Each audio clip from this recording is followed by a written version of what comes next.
No, I watched it. I can't remember all that. Because it's 6 o'clock. 6:01. All right, if I could have everybody's attention, please. I love that show. I used to watch that with my grandpa. We're going to get the show on the road. We're going to start off. The chief is going to go over our emergency operations plan and then answer any questions that anybody has afterwards. And then following that, I'll do a little recap on the last 8 years with some slides that I have.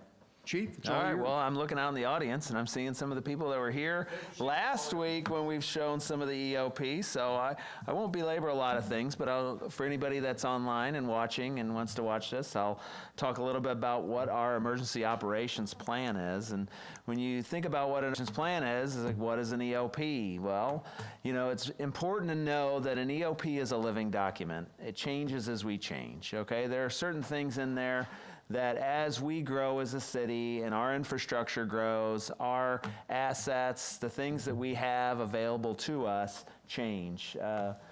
So those are things that as we kind of move forward, we're always updating within our EOP. It's really important to know that it's a guidebook as well. It's not an exact science, okay? And it's not something that we're following by the book every time. So when we look at when we have a major incident, and I'll point to the tornado that touched down, and while we didn't activate our emergency operations plan or our emergency operations center, there are certain things that we did that kind of coordinated with what we have in our emergency operations plan. So what you're going to see on the ground immediately from our first responders and from our city is going to be just the normal way that we do business. You're going to see our police officers, and you're going to see our EMS, and you're going to see our fire department responding to incidents just as they normally would. They're triaging, they're responding to critical life safety incidents first, and then they're handling all of those other instances. Those things don't change as the EOP progresses, okay? Or as if we end up activating the Emergency Operations Center. Those things are always going to be the same. Those officers, those first responders are going to go and respond to all those calls.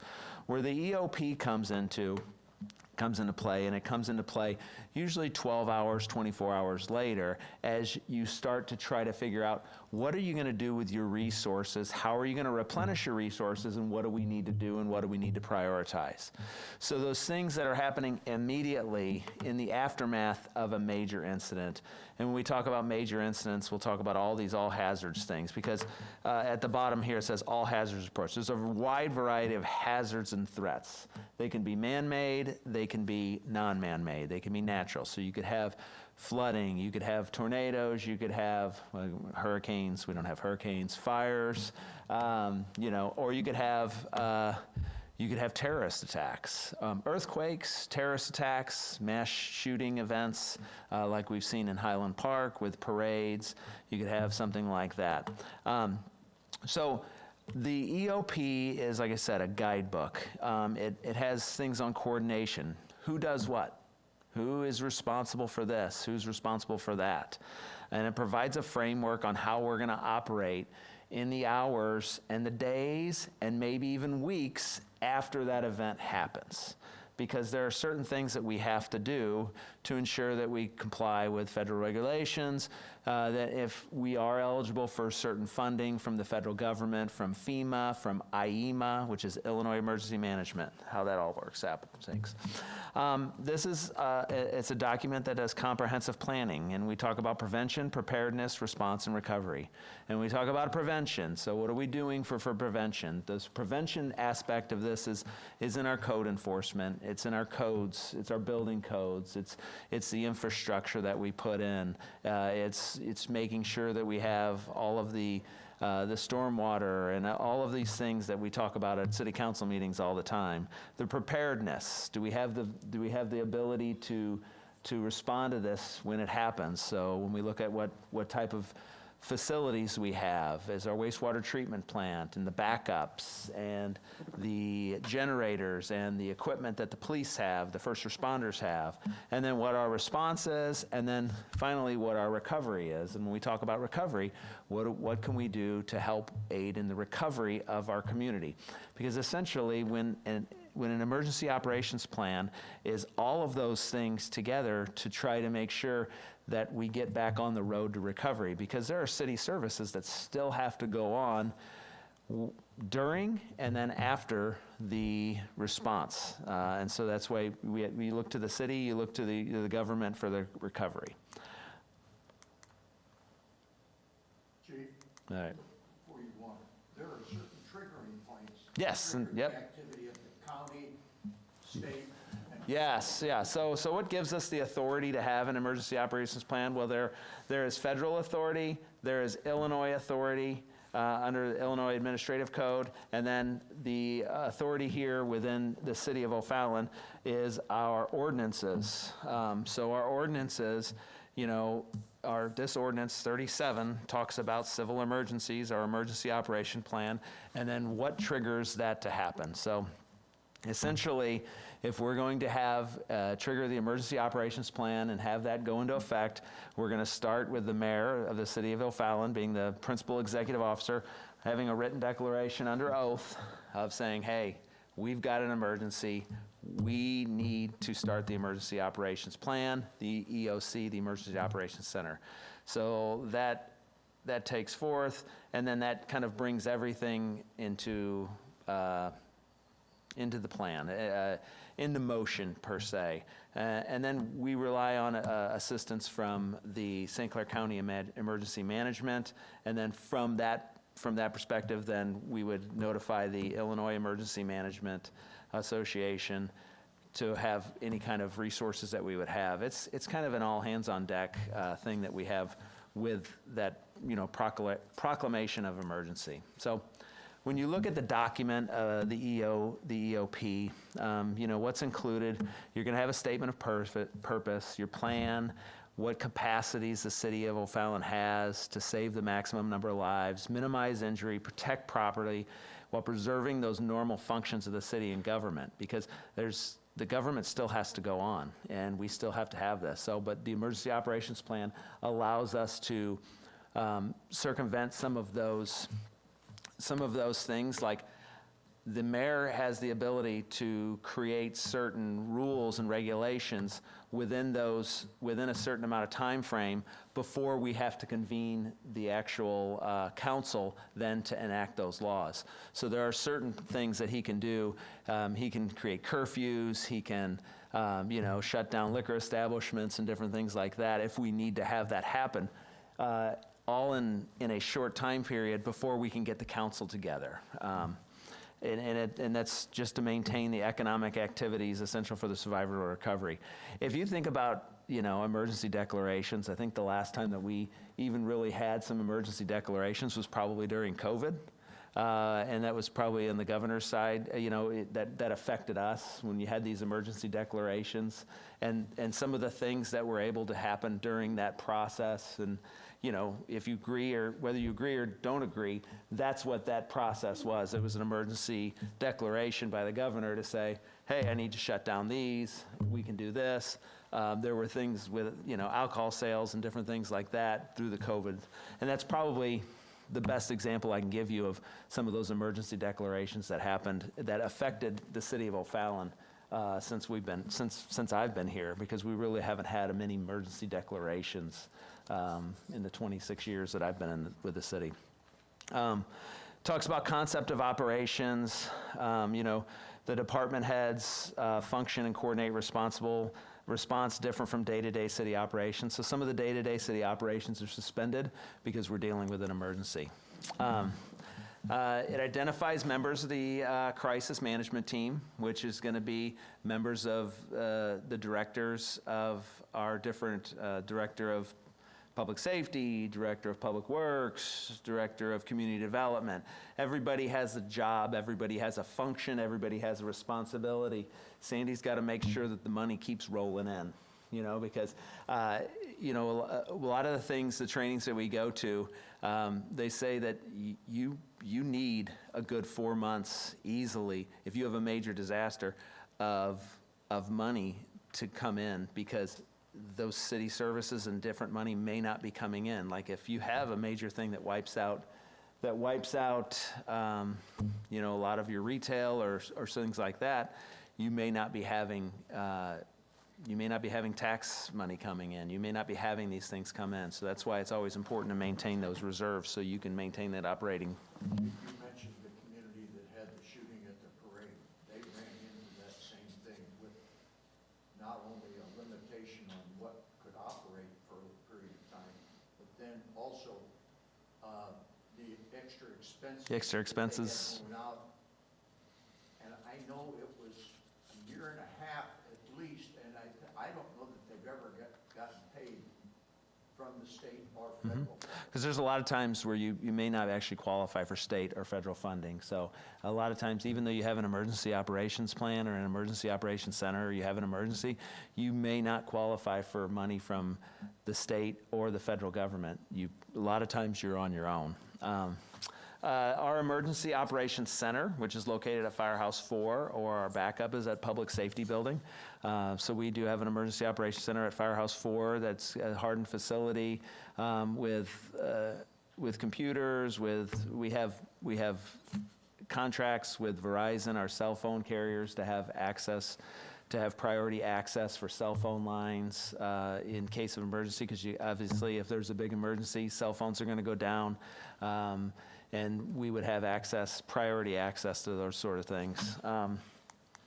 And then I talked about functions, responsibilities, line of succession. These are all laid out in the emergency operations plan. So everybody kind of knows what they're doing, who's in charge, you know, and where do we go if I'm out of town, if I'm in Mexico vacationing, or if I'm out of town, hopefully I'm not, but who's going to take over in case I'm not there until I get there? The captain of operations, captain of sports services, those line of succession, so if somebody is not available.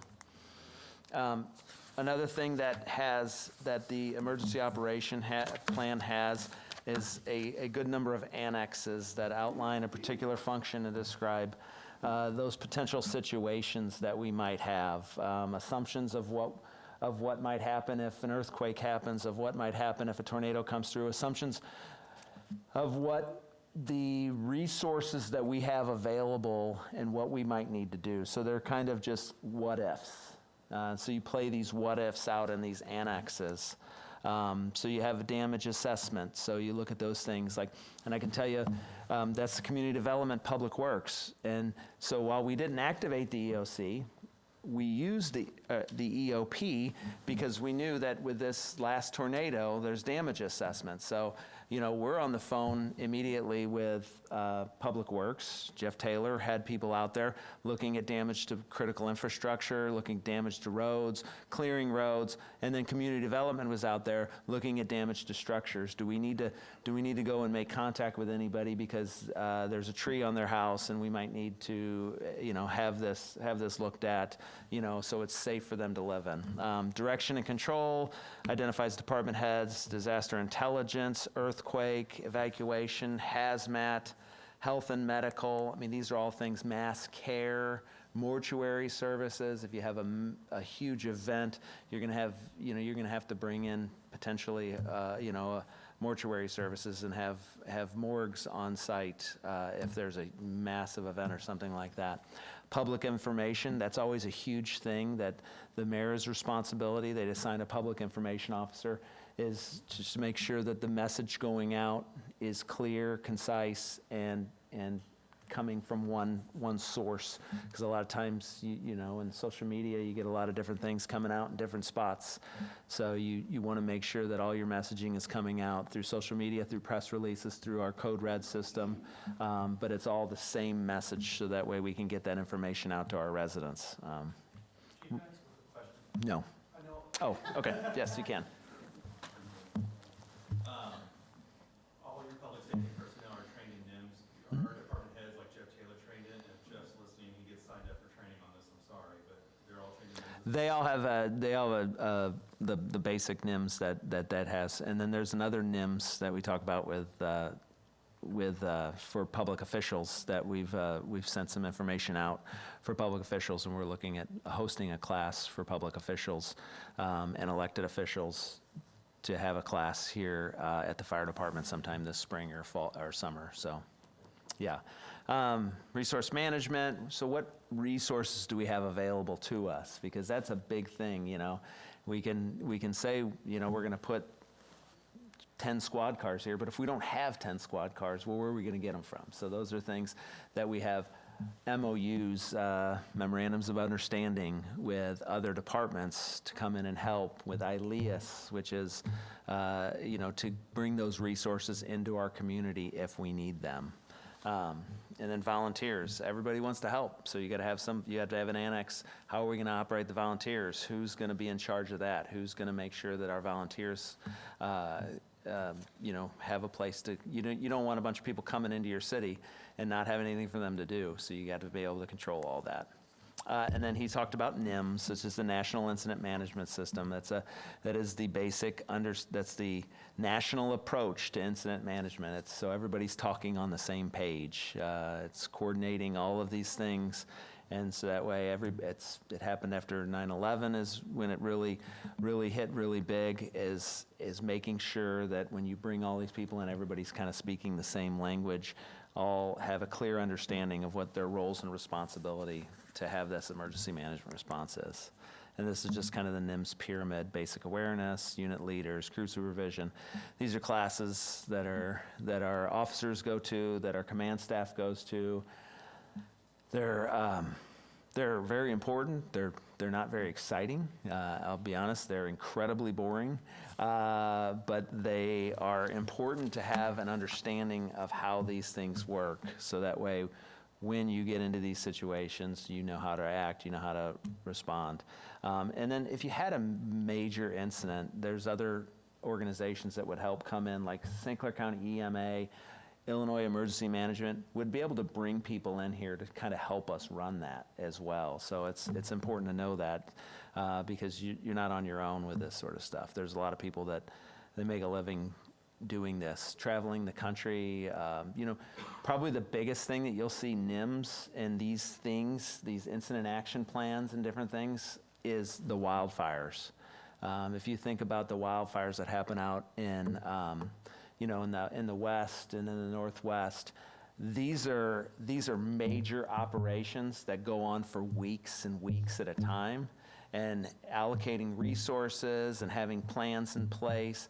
That is like where NIMS is really, really used a lot. So you have a lot of these people in the Illinois Fire Service or in fire service that will travel the country and go to these wildfires and then operate under incident action plans and EOCs and cut their teeth basically and learn how to do this, and then come back and teach us how to do all that stuff. That's just the incident action plan that you would do every day, every 12 hours during your EOC. You're actually going to have an incident action plan of what you want to accomplish, because you're going to have rolling people come in, because I'm not going to be the incident commander for 4 days. I'm going to be there for, at some point, I'm going to have to go home and sleep. So I'm going to have an incident commander for, yeah, at some point you have to sleep. And especially if you have an EOC open for 2 weeks, you know, then you have a rolling 12 hours plan, a 12-hour plan, a 12-hour plan, and you kind of move through that. We do a lot of our incident action plans on a smaller scale for our events locally, like City Fest, fireworks, parades, different large-scale events that we'll have. We'll do smaller IEPs just for those smaller events that we have. So it keeps us kind of up to date and on our toes to make sure that we know what we're doing and stays current with all that. That's kind of the emergency operations plan in a nutshell. I would open it up if anybody had any questions. I'm assuming not. And I will kick it over to the mayor for the 8-year recap.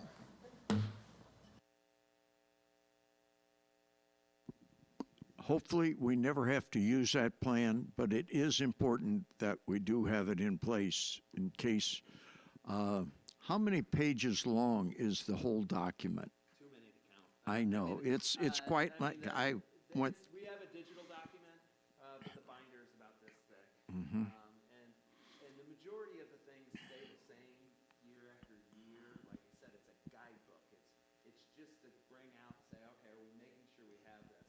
A lot of the things that the living document is all the contact information that we update. So, you know, when we have all the school information, all the school numbers, all the churches, all the administration of the schools, the different things that we input into Code Res so that we can make notifications, the different, I mean, it's, schools change every year, police departments, Illinois State Police, all these management, all these people in these positions all in the area, they change every year, so we're constantly updating that.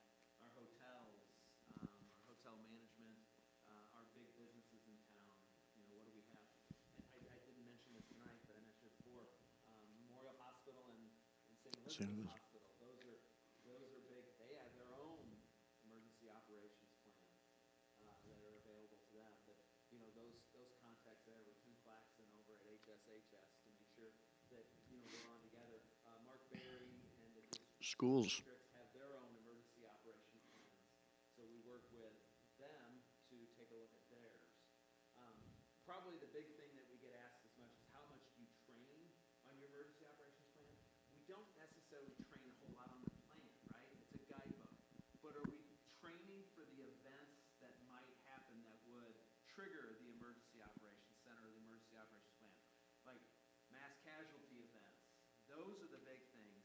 Active killers, those are the things that we're constantly training for. Our fire department is always training with mutual aid and different things. The fire department is they're like the professionals at using incident, the NIMS and the EOCs. They do this in everything that they do. The police, we don't do it as many times, but we're always training in active killers. We're training all of our schools, all of our businesses if they want it, and how to respond if there's a situation for, we call them active shooters, active killers, those kind of responses. So those things are the things that we're focusing more on the training. The training for the actual EOC, not as much like a ground level, it's more administrative, it's more command level, and those are the trainings that we go to, you know, every year, different things with the NIMS and stuff like that. Well, and you also cover in there, in case there was a large disaster, where you would house people. Yes. And that's where it ties in with the schools and some of the churches and, Churches, how we're gonna feed people, if, you know, Red Cross would come in, we have churches that have, churches and schools we have MOUs with, memorandums of understanding, that if we needed to, we could utilize their kitchens to, you know, to bring in the Red Cross and prepare meals, or if we needed people to sleep there in the schools or anything like that. And a lot of them we use because they have generators, we have backup power there, just like some of our, all of our facilities. thank you, sir. Thank you. Okay, we're going to move on to the second, and hopefully that I'll move through it as quick as the chief went through his. What we've got there is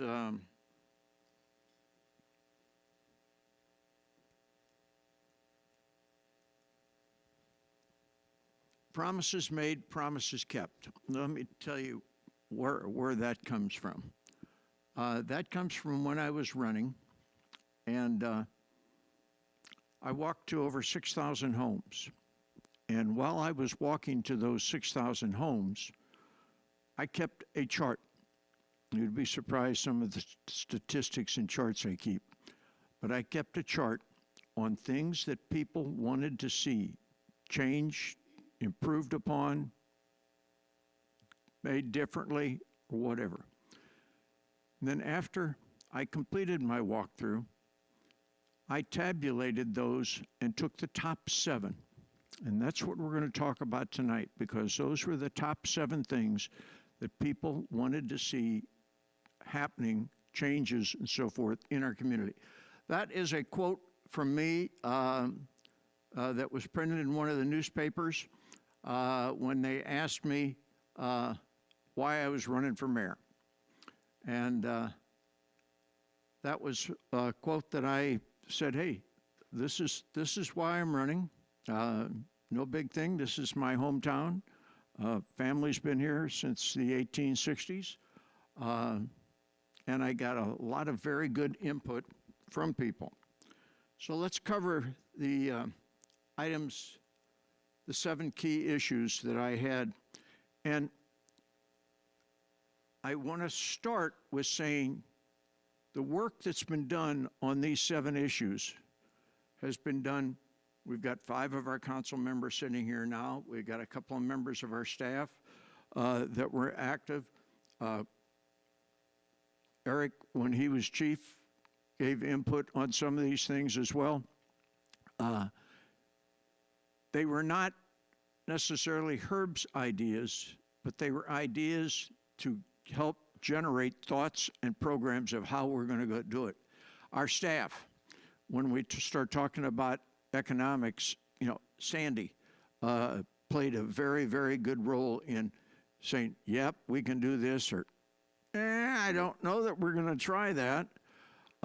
Walter did the same thing. Jeff Taylor has been very, very instrumental with a lot of the programs. So, and there's council members that were here in the past that played and had good input.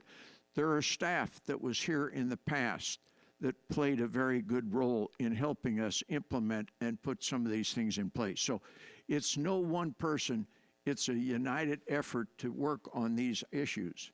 So I'm going to start with economic growth. This was something people wanted to see continued. They didn't want to see it being nuts, but they did want to see economic growth, well-planned economic growth. We are the fastest growing city south of Springfield. We have brought forth over $1 billion of new development over the past 8 years. We are now among the top 4% of cities in the state of Illinois. The little heart that, or teardrop that you see on the side is a rating from a national rating organization that out of 6,822 cities that they rated, we came in 652. So in the top 10% of cities. We are the only city in St. Clair County, Sandy, you correct me if I'm wrong, we are the only city with a total EAV of over $1 billion. The next city close to us is about 750 million. That says a lot for our departments being able to work through that. That says a lot for our council because they've had to review documents, review programs, our planning commission to make sure that we do the things in a proper method as well. And I wouldn't be forgotten if I didn't tell you that our community development team has turned down an awful lot of projects. They do not accept a lot of projects. We just do not think they're good for the city, or they're ones that are going to be, we think they're going to be a pig in a poke and going to cost the city a lot of money, and we're really not going to gain anything out of it. So those type of projects don't even come to the council. They're put off the table before we even start. We have brought into O'Fallon 8 companies that had never been in the St. Louis area or have never been in the state of Illinois over the past 8 years. That is due to how we've tried to reach out to different businesses, reach out in different manners across state lines to try to attract different businesses that aren't in the region.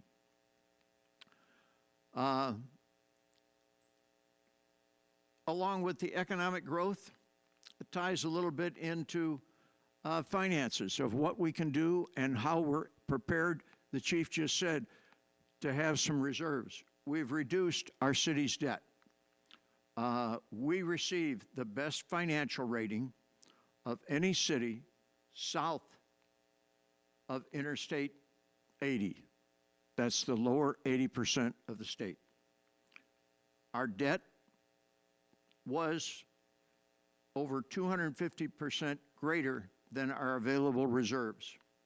Now, our reserves exceed our debt.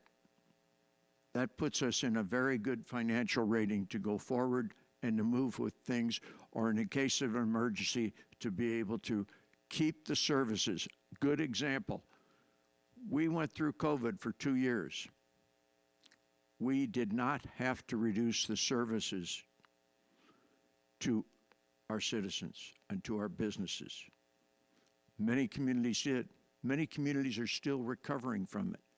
We were very fortunate because we had some good fiscal reserves. We were fiscally responsible with how we were spending our money, and we were able to keep things going. The possible approval of the largest development, here in O'Fallon, that's Park Place that I'm talking about. It's gone through planning. It's gone through the first meeting of our Community Development Committee and went through the first reading of the City Council. Now, next Monday, it will go to the Community Development again, and the following Monday, it will have a second reading from the City Council. But this is the largest development of that type in the history of O'Fallon. It's probably going to be 300 million plus. It's not going to be built overnight. You're probably looking 7, 8, 10 years down the road for everything to fully be completed. And there's going to be a lot of work that's going to be continued to go on and looked at as the development proceeds. Our citizens rated the growth in our annual, every 2 years we do a citizen survey. We don't pick who it's sent to. We have a national concern that puts it out. They pick at random and they balance it, so many from each ward, and they do it with hundreds of other cities. So we can get a comparison of what our citizens thought was like in 2016 to compare it to now. We can also see how we rate with other cities across the nation. Our citizens rated our growth as well-planned and liked the quality of our new developments in that survey. And that rating was 10% or higher above the norm on the ranking it with nationally. The other thing that they wanted to see, using some good common business practices. And some of these things were pointed out individual, but I'll pull them under business practices. We no longer put out $1 million contracts without competitive bidding. I don't think any of our council members have seen $1 million contract go out that they haven't seen any bids on. We go out for bids on a regular basis on services such as insurance, medical insurance, our liability insurance, our coverages on our buildings. For a long time, that wasn't happening on a regular basis. We no longer sell city property below appraised value. We now have the city hall hours available, expanded, so that they're available for our citizens to come in. They can come in either maybe before work or after work, to make it easier for them to work with us. In addition to that, we have changed and implemented many new softwares to make it so much easier that people don't have to arms out and get it in so somebody can address it. Then if they need to come in, they can come in, but we're usually a couple of meetings ahead by having it all done online. We have expanded the hiring in our diversity by over 500%, and that covers all different walks of life of our employees. And one of the ways that happened, and I think it'll be in one of the other slides, we started meetings with different groups to make them aware that the city was open for good applicants. We didn't care what their ethnicity, their religious background, or anything else. We wanted the best employees. We found out from some groups that they thought, well, we didn't think O'Fallon would hire people of that background or origin. Well, it wasn't true, but in their mindset, that was. We broke that down to the point now that we have a much better flow of applicants that come into us. We developed our 20-year plan. You know, we had 1,600 citizens involved in that plan. The plan was also recognized around the region. It was recognized nationally. We had a network, a CBS network from Chicago came down, interviewed myself, Walter, toured our city, and wrote up about it because they liked the thoroughness of everything that was in it. It also was written up in an international magazine as well. We developed a 5-year capital improvement plan. Never had that before. That was something that I was used to in the business practice of knowing ahead, and everybody could know ahead what was some of the major expenditures that we had to look at.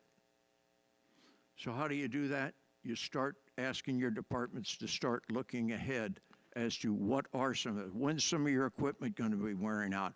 When are you going to be needing different facilities and so forth? Anything of a major network. When are we going to have to change out our software? When are we going to have to change out our phone systems? All of that is things that now we put it into a capital improvement plan that is laid out there and revised annually so that we've got that set up.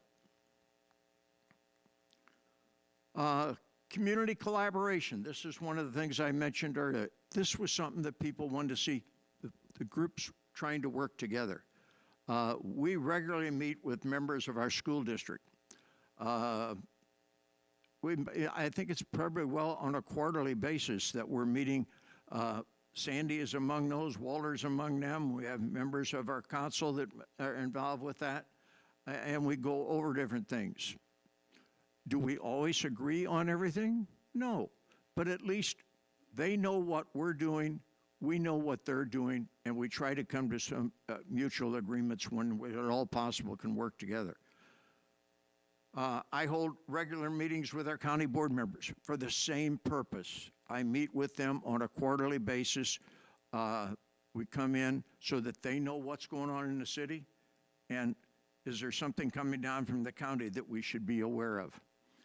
We engage with groups that represent minorities in our community. That was one of the things that I was talking about that we do. We're regularly meeting with different churches and others to address the needs of families that may need assistance for water or electric bills. We do that on a regular basis as well. We have a group that comes in. It's about 12 people that are here on a regular basis. And it's surprisingly what we can learn. And it's also surprising, we started this up now, Sandy, what, 3 years ago, 4 years ago? Yeah, about 4 years ago. Read an article. This was after we started. It was a study that was done by the University of Notre Dame that said some of the things that we're doing, that little ounce of prevention, goes a long way to keep people from becoming homeless because they've got that little bit of assistance that they need right there for a short time in many cases to help them over a rough spot. Able to get passage of legislation to help our schools with loss of tax revenue. You know, our schools have been hit very, very hard. City has been hit, all taxing bodies have, with the veterans exemption tax. Our schools have been hit to the tune of about $5 million. Now, I met with our VFW, I met with our Legion to explain to them what I was going to try to do and what I was doing. It was not to eliminate the legislation, but to see if we could get some other assistance for those taxing bodies who were suffering. And it's funny, the same taxing bodies which attract many of the people who are living here of our veterans are the ones who are getting hit the worst about it. So was there something we could do? I first took it to the Illinois Municipal League. They took it and said we were unaware that it was happening and occurring that in depth because it is. There's only certain pockets in the state that are really impacted heavily. They then paid to have a professor from the U of I do a study across the state. That study came back and looked at the 102 counties, which average only about a 3% loss in revenue because of this. St. Clair County was by far the worst. Then there was Rock Island, and then there was northern Chicago, where the Great Lakes Naval Training Center is at. I met with the mayors around here. I met with the mayors in both of those areas at different meetings that I was with. What can we do? What's your thoughts? What's your ideas? And we took that and then met with our state legislators, met with every one of our representatives and our senators personally. It resulted in 3 different bills actually being brought forward. One was by Representative Meyer. His was strictly to address schools. Another one was by Senator Belt. His was an overall. And then there was one by Representative Hoffman. His was an overall. Representative Myers never came out of committee. Representative Belt dropped his and folded his in to be the Senate spokesperson for Representative Hoffman's bill. That bill was passed to get a cap of 15 million, which about 10 million of it would have come to St. Clair County, and the other 5 million would have been spread between the other 2 counties. That's how much harder St. Clair County is hit versus anybody else when they looked at it appropriately. Across the state, like I said, it's only about a 3% average. But here in St. Clair County, it was much higher, and I can tell you the city of O'Fallon was the highest of all. I think we're running right now, Sandy, about 17, 18%. Am I correct? So what this was to get relief. It ended up, we got relief the first year. It was a 5-year test plan. We got relief the first year, gave our schools about $2.5 million. This year, the governor did not fund it. So there was no funding on it at all this year. I doubt now if we're going to get any. But I will tell you something. Sandy and I have been looking at all kind of things, and we've been asking all kind of questions, and we've come up with some more things that we're going to be asking some people. How do you do this? Why do you do this? Where did that number come from? And we're getting down to some nitty-gritty, aren't we, Sandy? Yes, we are. So I think we're going to have some more things that we're going to bring forth to our legislators that I don't think anybody's aware of. Matter of fact, I don't think the county was aware of until we started pointing some of these things out.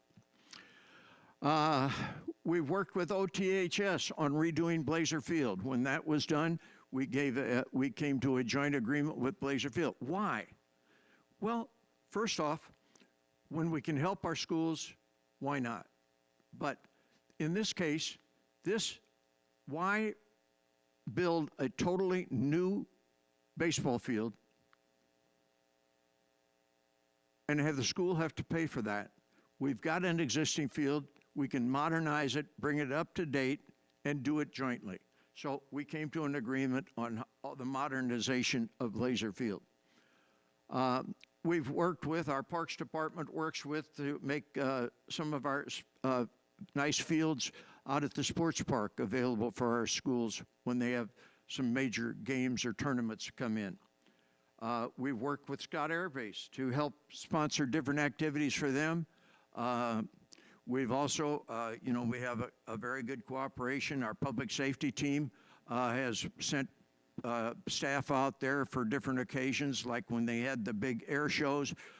We had people out there to help back up and serve, and they do the same. They reciprocate by having trucks come in here when our fire department is busy, as well as we do from other communities as well.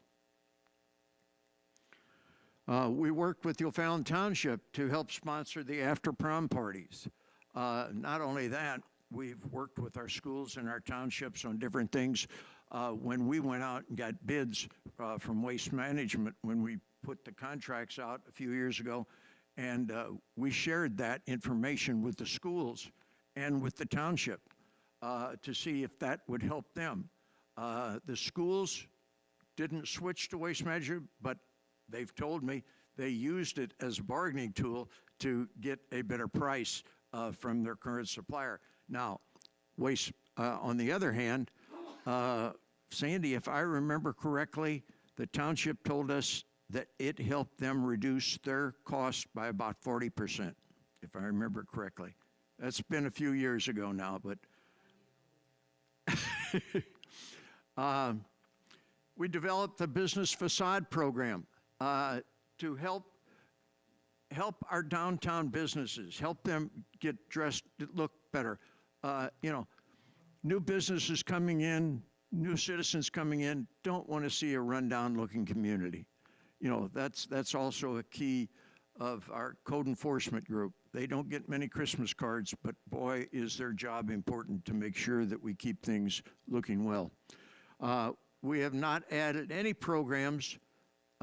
We developed now the residential improvement program. Because we're trying to help to keep areas from becoming run down and blighted. It's the same thing why we started with our work over on the presidential streets. When we started doing streets, we started doing stormwater drainage, we started putting new water lines in. I had people come, well, that area doesn't pay enough taxes. Why are we addressing them first? I says, one of the reasons is you've got citizens that have lived there for many, many years. I says, they have paid taxes to our city for many, many years. And I says, they're willing to maintain that property and keep it up. We have a responsibility to keep the infrastructure there for them, because if we don't, it becomes blighted and blight spreads, and we don't need that in the community. We have not added any programs that impact the revenue of any of our other taxing bodies. Matter of fact, we had one TIF that went away, and we have not added any new TIFs or anything like that that would take tax revenue away from our schools or any other of our taxing bodies. We have offered this to all of our school districts. We furnish salt to District 90. District 90 was the only one that takes that up, and we give it to them at the cost we get, because we can utilize a state contract and get the salt at a much lesser rate, and it's available to them than what they can get otherwise. So those are some of the things we've done under community collaboration to work together with other taxing bodies. Communications was another thing they wanted to have. We now publish our agendas. It used to be that our agendas would go out on Friday for Mondays, and it wasn't that long ago that they were actually delivered by our police department in hard copy and delivered to the council members' homes. And nobody else got to see them until the meetings. Well, we now put them out online. Everybody can see it. They can review it ahead of time. And our council members can review it. And they can come in and ask questions ahead of time. We do it on Thursday versus Friday. If you look around the area, see how many other communities do it that much earlier. That was an adjustment for our staff, that they had to get everything together 24 hours earlier so that we could put that out and put it online 24 hours in advance. We hold special open meetings on major new developments. We no longer just live by the fact that the state law says you have to go 250 feet within a property of where a new development's going in. We started that with the Myers Project. Community development sent out over 1,600 letters when we first started with that. Held open meetings in here. The follow-up has now been, you've seen the same thing with the open meetings and special invites to the subdivisions around the new Park Place development, so that we got input, we could try to address as many of those things as possible, make the changes, and move forward with the project, instead of just saying, nope, this is what we're going to do, and not get our citizens' input and feedback, so that we could say, okay, look, here's what we need to do, here's what we can possibly try to do to alleviate some of those problems. That notifying residents, I just covered that. We also, Cameron, how many different venues did we put out notifications on for the Park Place? TikTok.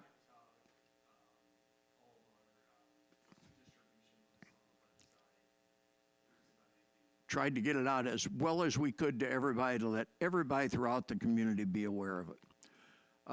During our meetings, this may seem commonplace to you, but if you look at the agendas for many of our cities around here, they allow one time for people to speak, and it's for 3 minutes. We used to be 3 minutes. We used to be one time. We now do 5 minutes, and we do it twice during the meeting, so citizens have an opportunity to give feedback throughout the meeting after they heard some of the discussions and so forth. We hold 2 opportunities to speak, like I said, versus 1. Matter of fact, to me, it's a violation of the law, but there are some cities, I won't mention their name around here, that you have to submit in advance that you want to talk at the city meeting.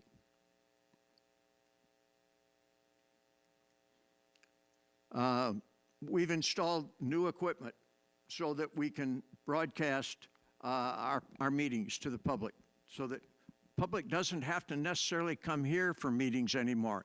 They can see that it's going to be out there. They can attend it from remote. They can from their homes. We use different medias, again, on that to get that out to different people.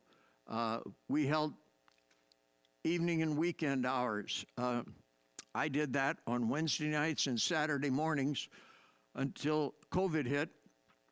And then also we had some things were occurring then, and there were some personal threats on me, and the chief at that time and the state police said,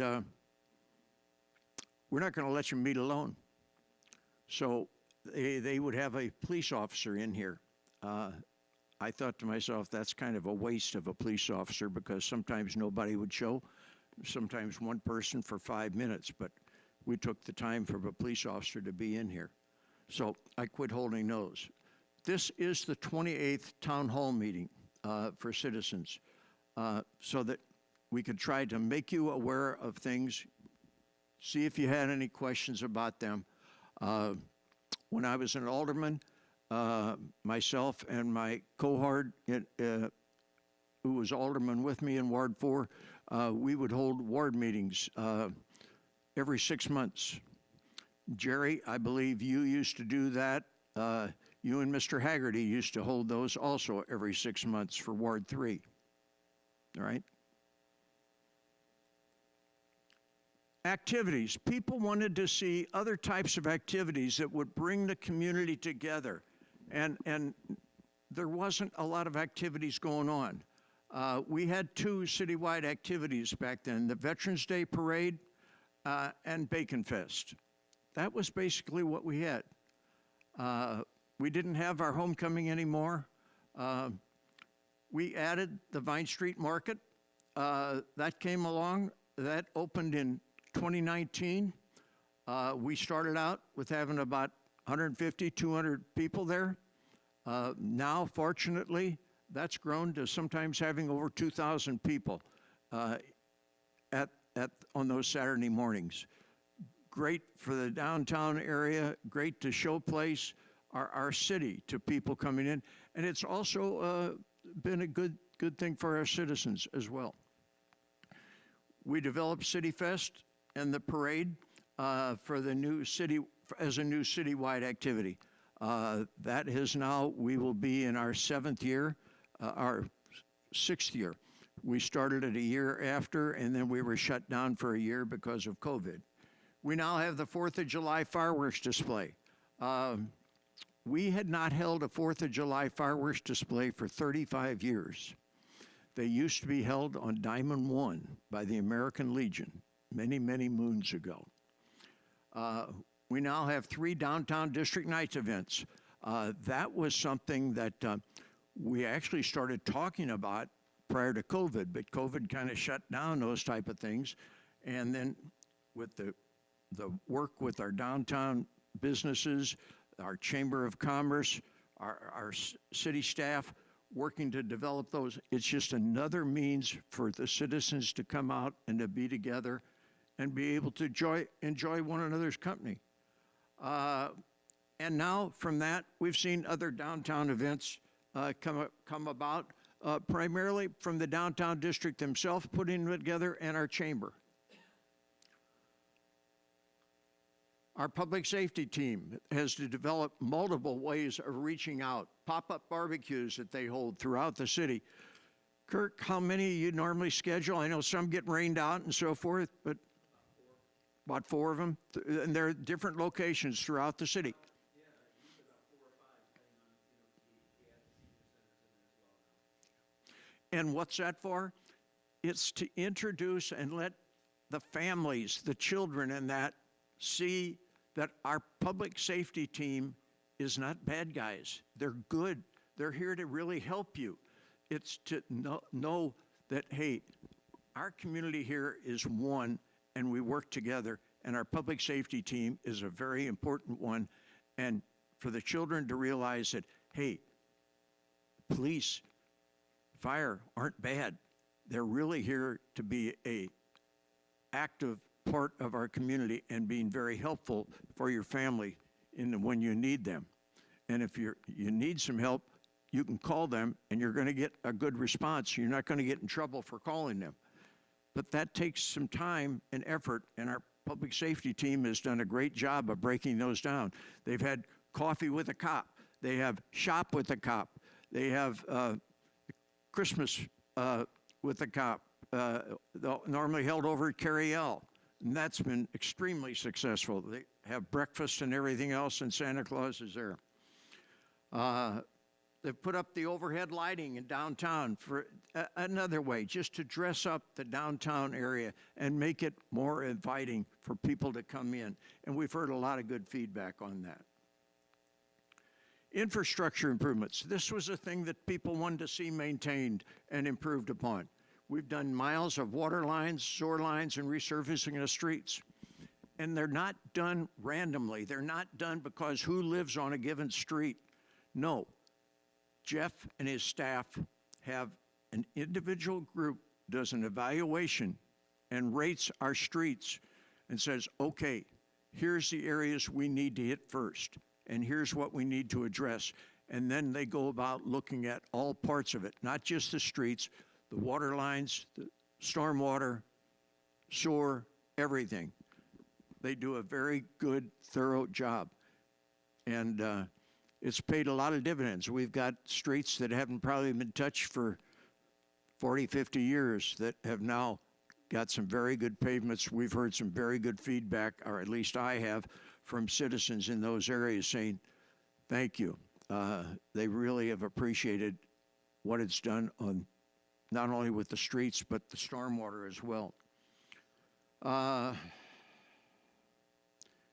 We will be hiring a stormwater specialist. One of his roles, we've got about 4 or 5 creeks in the area that are major drainage areas. One of his roles will be to check those on a regular basis to make sure that there's no major problems or blockages, so that they stay clear, so that the flow of water and everything can can proceed through there like it's supposed to. We expanded the capabilities as a sewer plant. You know, we've not only expanded it to handle many, many years of growth, but in so doing with that, we have reduced the operating costs. We've made the plant more efficient with that too. And tie that back to the financial well-being of the city. Our ratings were well enough that we were able to borrow the $15 million for that with an interest rate for 20 years of less than 1%. Am I correct, Sandy? 0.98. We've added to our public safety staff. I'm not just talking police, we've done some things. Our fire department, our fire chief has looked ahead of saying, hey, how can we keep the primary volunteer fire department, but yet at the same time offer better coverage? And he's done that with some temporary staffing at critical points of time of knowing when there was a big needs. Our EMS units, we've expanded the EMS units as well so that we've got more coverage for our citizens. So there's been a number of areas, and Kurt and his predecessor were always looking to say, how can we stay one step ahead? And that's why our community is as safe a community as this and is recognized as such. And why we have received so many positives. I've got so many letters that I've kept from families that said, my family member wouldn't be here if it wasn't for the action of our EMS group. And the other thing that I admire, even though cities have had difficulties recruiting good police or EMS people, we have not lessened our standards. We have maintained our standards so that the quality of the person who's coming to see you or coming to help you is the same that it was before.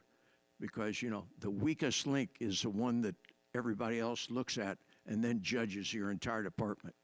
Our departments has maintained that standard. We've done a comprehensive study on Highway 50 and what Lincoln and Highway 50, what future improvements. You know, there's a lot of good ideas in there. Will all of them be utilized? No, but it's a plan to be used, and especially if the city wants to go out to get grants, they look to see, have you got a plan in place that you can be ready to move with quickly? And that's important. We have put that in place. We've worked through 2 years of COVID, like I had mentioned earlier. And a lot of cities have lost, like I said before, are still recovering from it. Taxes.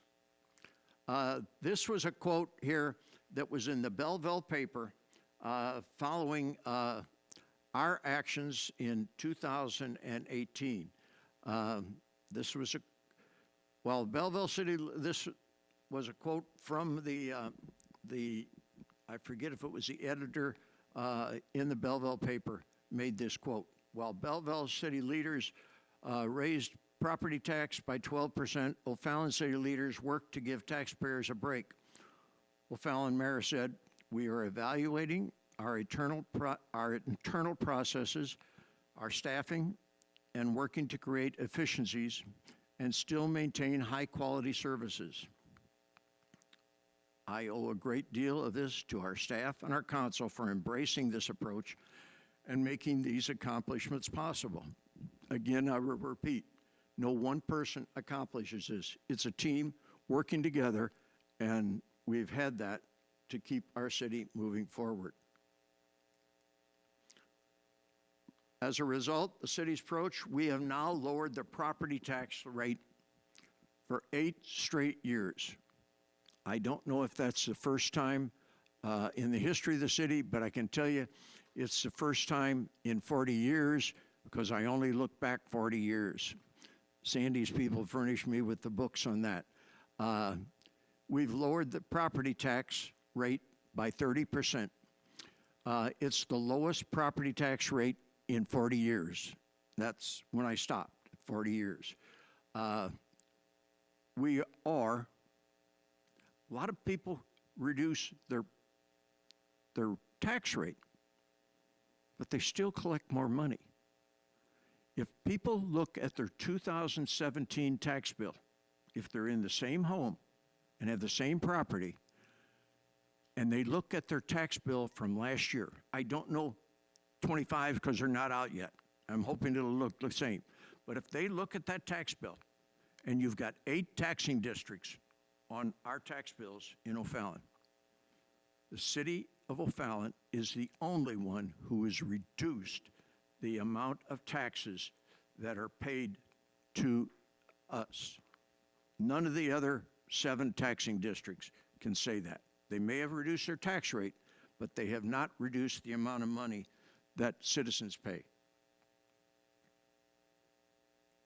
And again, I got to give that credit to Sandy, our department heads, our consul, for looking at stuff and say, how can we do things smarter? How can we do things wiser?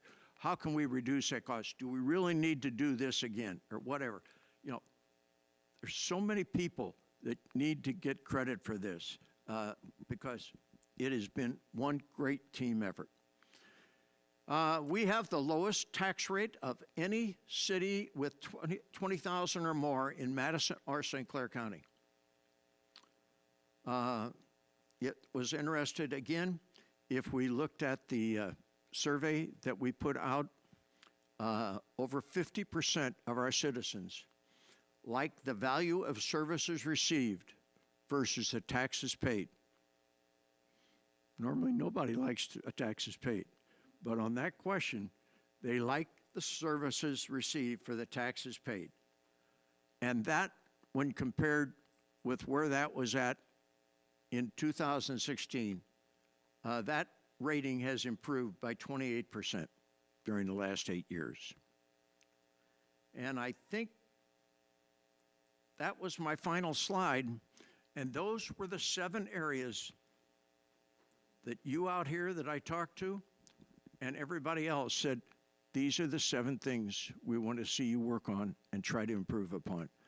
And our consul and our staff, I think, have done a yeoman's job of making those type of improvements over the last 8 years. Questions from anybody? If not, I ran over my hour. It's 7:08 instead of 7 o'clock. But I thank you for coming in. And I am sure, knowing Eric and knowing our council members, that these type of things are going to continue to happen and probably some much more improvements made from them. So thank you all for coming here this evening. Appreciate it.